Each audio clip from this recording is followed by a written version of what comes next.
5 बजे हमारे पास सूचना आई, 5:15 कि चौधरी साहब के ऊपर गोली चली है। और हम तीनों भाई यहाँ पहुंचे हैं हॉस्पिटल में। यहाँ पे जब वो पहुंचे तो गोली गाड़ी के ऊपर भी काफी चलाई गई थी और उनको भी काफी गोलियां लगी। डॉक्टरों ने कोशिश की लेकिन उनके सांसें नहीं चली और एक उनके साथ और थे जय किशन दलाल जी, उनकी भी मृत्यु हो गई। उनके साथी थे, पुराने राजनीति के ही वर्कर थे जय किशन दलाल जी। गाड़ी में कौन कौन था? गाड़ी में 4 लोग थे। आगे वाली सीट पे चौधरी नफे सिंह राठी बैठे थे, पीछे वाली सीट पे गनमैन था और जय किशन दलाल थे और संजय जो कि हमारा बुआ का लड़का है वो गाड़ी चला रहा था। अभय सिंह चौटाला ने सीबीआई जांच की मांग रखी है, तो आप क्या कहेंगे? हम भी चाहेंगे कि इसकी जांच उच्च अधिकारी करें, क्योंकि काफी समय से हम पुलिस प्रशासन से बार बार मांग कर रहे थे कि हमें जान का खतरा है, हमारे परिवार को जान का खतरा है। सीबीआई करे चाहे वो एसटीएफ करे, हमें उससे दिक्कत नहीं, लेकिन जिनको ये पता था कि हाँ नफे सिंह को जान का खतरा है, उसके परिवार को जान का खतरा है, उन्होंने क्यों आंख मीच के रखी? उन्होंने क्यों हमारे पिताजी को इतना वल्नरेबल छोड़ दिया कि कोई भी उन पे हमला कर ले? उन्होंने क्यों हमारी सुरक्षा का ध्यान नहीं करा? आप मान रखेंगे किसने हमला किया है? मैं आपको जितने हमने और मेरे पिताजी ने और हमारे संपूर्ण परिवार ने लेटर लिख कर सबूतों के साथ भेजी है, वह सारे की कॉपी भी मुहैया करवा दूंगा, लेकिन ये समय नहीं है। हमने बहुत कोशिश करी कि अपने परिवार की सुरक्षा के लिए हम सरकार के पास जाएं, लेकिन सरकार ने हमारी सुरक्षा नहीं की, हमें मरने के लिए छोड़ दी। उसी का नतीजा आज के मैं अपने पिताजी को खो चुका हूँ। शक किसके ऊपर है? शक किस पे जा हुआ है? कोई रंजिश थी पुरानी या कुछ और ऐसा अंदेशा लगाया हो अभी तक? हमने किसी के आज तक डड़ा भी नहीं मारा है। कैसे हुआ फिर? इसमें सरकार के आदमियों का हाथ है। सर, एक सुसाइड केस में जो है लुकआउट नोटिस आया हुआ था नफे सिंह राठी जी को, उनका नाम उसमें शामिल था। क्या लगता है कि उस मामले से भी जुड़ा हो सकता है कुछ? परिवार के कुछ सदस्य में आप भी बताओ। देखिए, लुकआउट नोटिस जो जारी था उसमें एंटीसिपेटरी बेल हो गई थी, क्योंकि वो तथ्यहीन मामला था, झूठा मामला था। और लुकआउट नोटिस कैंसिल करवा के अभी देश का नेतृत्व मेरे पिताजी ने मिट्टी कुश्ती में जो टर्की में हुआ था सम्मेलन, उसमें अपने देश का नेतृत्व भी किया था।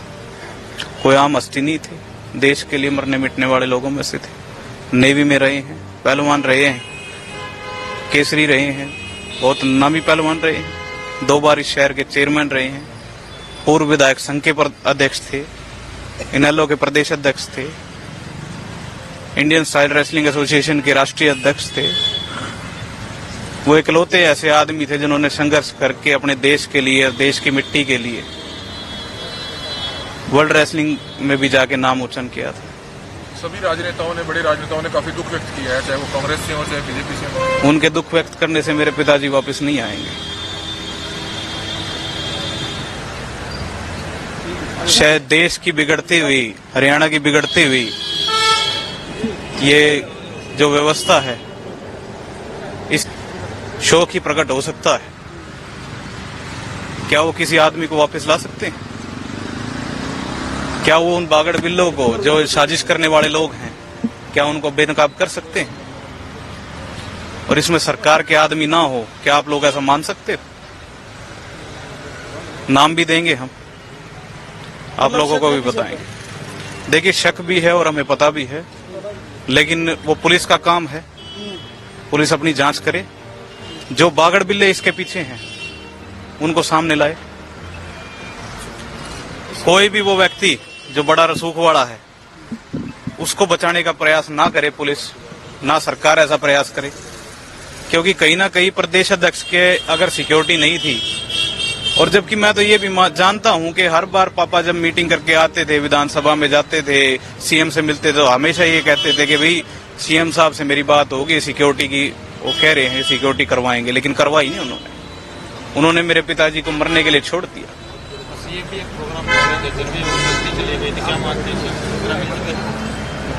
सीएम के पास ऐसा होता सूचना ना हो, सीएम को तो ये भी पता होगा कि यहाँ क्या हालात है। सीएम को ये पता था कि यहाँ नफे सिंह के बनने के बाद इन लोगों का ग्राफ बढ़ा है।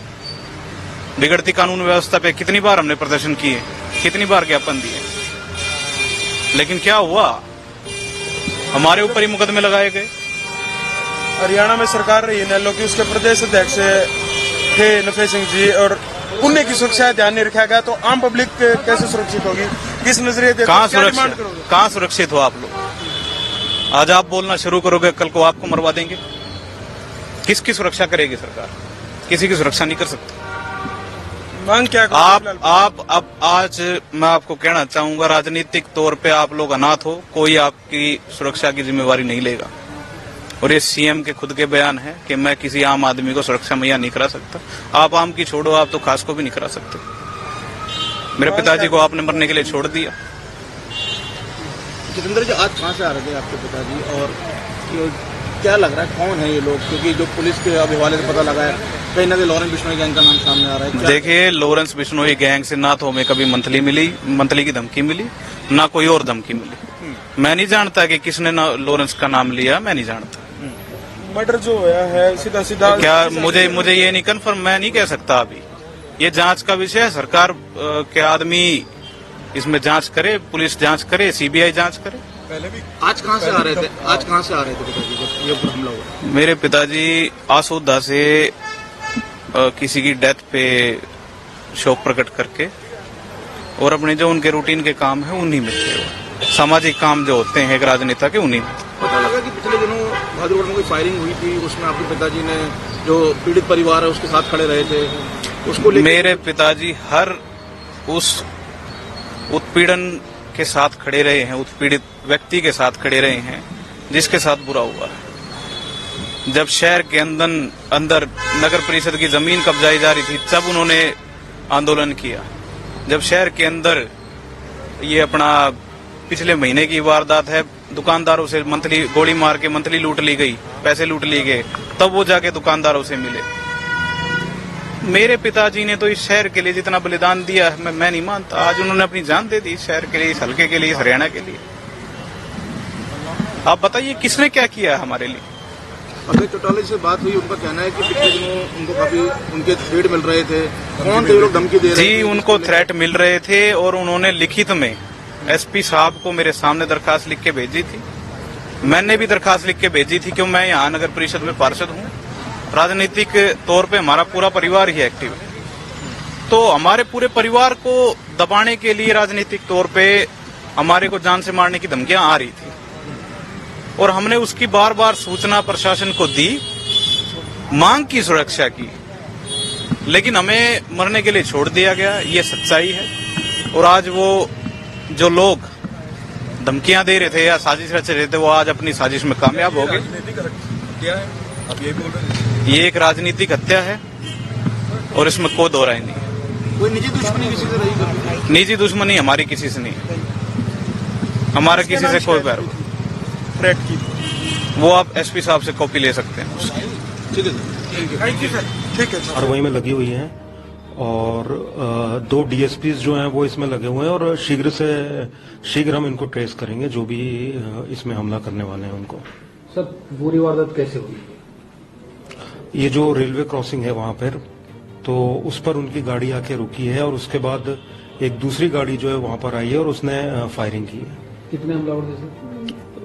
अभी तक जो आया है कि 4 हमलावरों का पता चला है, बाकी आगे भी अभी इसमें इन्वेस्टिगेशन जारी है, तो जो भी और भी होंगे तो उनको भी अरेस्ट किया जाएगा। क्या मामला सामने आया सर? कौन लोग थे? कहीं पता चल रहा है कि कोई किसी गैंग का भी नाम आ रहा है या कोई और मामला? देखिए, ये अभी जांच का विषय है और इसमें जो भी इन्वॉल्व होगा उसको बख्शा नहीं जाएगा और हम जो भी अपनी कानूनी कार्रवाई बनती है वो करेंगे। कितने राउंड मिले सर? अभी उसका मैं उस विषय पर आपको बता नहीं सकता हूँ, वो सारा अभी पार्ट ऑफ इन्वेस्टिगेशन है। तो अभी पुलिस कार्रवाई जारी है और आगे जैसा भी होगा आपको उस विषय में बता दिया एफआईआर जाएगा। दर्ज होगी सर? वो अभी प्रोसेस चल रहा है उसका। कोई सीसीटीवी फुटेज सर? उसमें लगे हुए हैं, मैंने फिर बताया कि अभी पार्ट ऑफ इन्वेस्टिगेशन है, तो जैसे आगे जांच होती है उसके बाद ही इस विषय में मैं कुछ सर, आपको अभी अजय चौटाला जी ने कहा कि पुलिस से सुरक्षा मांगी गई थी लेकिन पुलिस ने सुरक्षा मुहैया नहीं करवाई। नहीं, अभी मैं इस विषय पर कुछ नहीं बोल पाऊंगा। अभी तो मैं इसी में लगा हूं ट्रेस करने में इसको। आज इवनिंग में करीब 4 लोग जिनको गोली लगी थी ब्रह्मशक्ति संजीवनी हॉस्पिटल में आए और जिसमें से 2 पेशेंट को काफ़ी ब्लीडिंग होने की वजह से और ऑलरेडी उनकी डेथ हो चुकी थी। हालांकि काफ़ी सीपीआर किया गया बट उनकी जान नहीं बच पाई। ऑलरेडी आज 2 पेशेंट आईसीयू में अभी एडमिट हैं। उनको भी शोल्डर के ऊपर और थाई के ऊपर और लेफ्ट साइड ऑफ चेस्ट में गोली लगी हुई है। कौन था सर जो ब्रॉड डेड आया है? वो अपने एक्स विधायक नफे सिंह जी थे और दूसरे जय किशन जी जो कि मांडोठी गांव से थे। यहाँ गर्दन में लगी थी, गेट के पीछे वाले हिस्से में, रीढ़ की हड्डी के पास वाले हिस्से में, थाई में और एक पेशेंट को शोल्डर पे लगी हुई थी। तो काफ़ी मात्रा में मतलब मल्टीपल फायरिंग हुई।